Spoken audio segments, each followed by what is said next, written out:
वो 24 दिसंबर की शाम थी। दिन था शुक्रवार और घड़ी में बजने वाले थे 4:30। काठमांडू के त्रिभुवन इंटरनेशनल एयरपोर्ट से इंडियन एयरलाइंस की फ्लाइट संख्या IC 814 नई दिल्ली के लिए टेक ऑफ करती है। शाम 5 बजे जैसे ही प्लेन भारतीय वायु सीमा में दाखिल होता है, एक नकाबपोश आदमी विमान को बम से उड़ाने की धमकी देता है और प्लेन के कैप्टन को पश्चिम की ओर उड़ान भरने का आदेश देता है। प्लेन की क्रू को हैरानी होती है, लेकिन उन्हें पता चलता है कि प्लेन हाईजैक हो चुका था। अपहरणकर्ता चाहते थे कि विमान को लखनऊ के ऊपर से होते हुए लाहौर की ओर ले जाएं, लेकिन पाकिस्तान ने तुरंत इसकी अनुमति देने से इनकार कर दिया, क्योंकि वे आतंकवादियों के साथ संबंध जोड़े जाने के प्रति सचेत थे।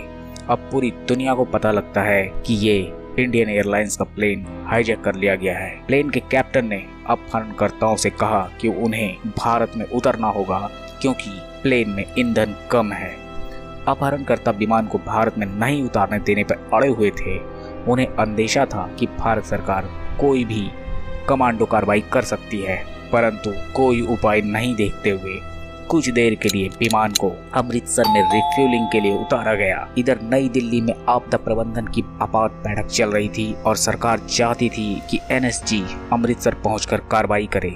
अमृतसर में 50 मिनट रुकने के बाद प्लेन बिना ईंधन भरे वहां से लाहौर के लिए रवाना हो जाता है और अमृतसर में कोई कमांडो कार्रवाई नहीं हो पाई।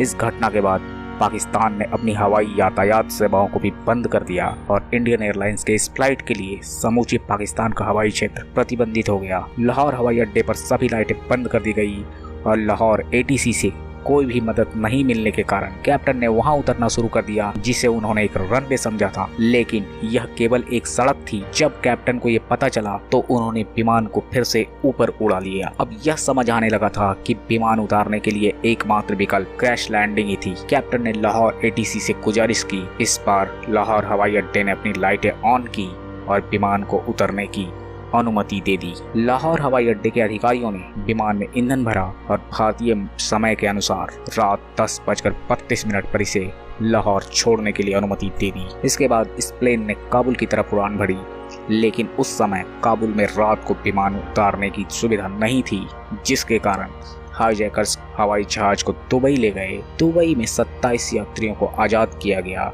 और यहाँ पर पता चला कि हाईजैकर्स ने एक यात्री को मार दिया था। अगले दिन विमान बाकी यात्रियों के साथ अफगानिस्तान में लैंड कर गया और जगह था कांधार। सुबह के 8:30 बजे थे और उस समय कांधार पर तालिबान की हुकूमत थी, जिससे भारत का किसी भी तरह का राजनयिक संबंध नहीं था। उस समय दुनिया के सिर्फ 3 देशों ने ही तालिबानी हुकूमत को मान्यता दी थी और ये देश थे पाकिस्तान, सऊदी अरब और संयुक्त अरब अमीरात। इधर बंधक संकट के दौरान भारत सरकार की मुश्किलें भी बढ़ रही थी। मीडिया का दबाव था। बंधक यात्रियों के परिजन विरोध प्रदर्शन कर रहे थे और इन सब के बीच अपहरणकर्ताओं ने अपने 36 चरमपंथी साथियों की रिहाई के साथ साथ 20 करोड़ अमेरिकी डॉलर की फिरौती की मांग रखी थी। अपहरणकर्ता एक कश्मीरी अलगाववादी के सब को सौंपे जाने की मांग पर भी अड़े थे, लेकिन तालिबान के दबाव के बाद उन्होंने पैसे और शव की मांग छोड़ दी।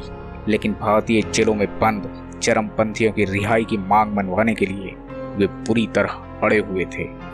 एक वक्त तो ऐसा लगने लगा कि तालिबान कोई सख्त कदम उठा सकता है, लेकिन तालिबान ने हाईजैकर्स से कहा कि कंधार में कोई भी खून खराबा नहीं होना चाहिए, नहीं तो वे विमान पर धावा बोलेंगे। इससे अपहरणकर्ता अपनी मांग से पीछे हटने पर मजबूर हुए। विमान में ज्यादातर यात्री भारतीय ही थे, लेकिन इसके अलावा विदेशी यात्री भी थे जो इस फ्लाइट से सफर कर रहे थे। तत्कालीन सरकार को यात्रियों की सुरक्षा सुनिश्चित करने के लिए 3 चरमपंथियों को कांधार ले जाकर रिहा करना पड़ा। 31 दिसंबर 1999 को सरकार और अपहरणकर्ताओं के बीच समझौते के बाद दक्षिणी अफगानिस्तान के कंधार एयरपोर्ट पर अगवा किए गए सभी 155 बंधकों को रिहा कर दिया गया और तत्कालीन वाजपेयी सरकार के विदेश मंत्री जसवंत सिंह खुद तीनों चरमपंथियों को अपने साथ कांधार लेकर गए थे। छोड़े गए इन चरमपंथियों के नाम थे मौलाना मसूद अजहर, जो कि जैश ए मोहम्मद का चीफ है, अहमद जरगर और शेख अहमद उमर शहीद था। उसके बाद सभी यात्रियों की सकुशल स्वदेश वापसी हो चुकी थी। दोस्तों, ये वीडियो आपको कैसा लगा? अगर अच्छा लगा तो प्लीज लाइक करें, शेयर करें, सब्सक्राइब करें। जो व्यूअर्स हैं उनसे एक ही गुजारिश है कि आप हमारी वीडियो देखते तो हैं लेकिन हमें सब्सक्राइब नहीं करते, तो प्लीज सब्सक्राइब कीजिए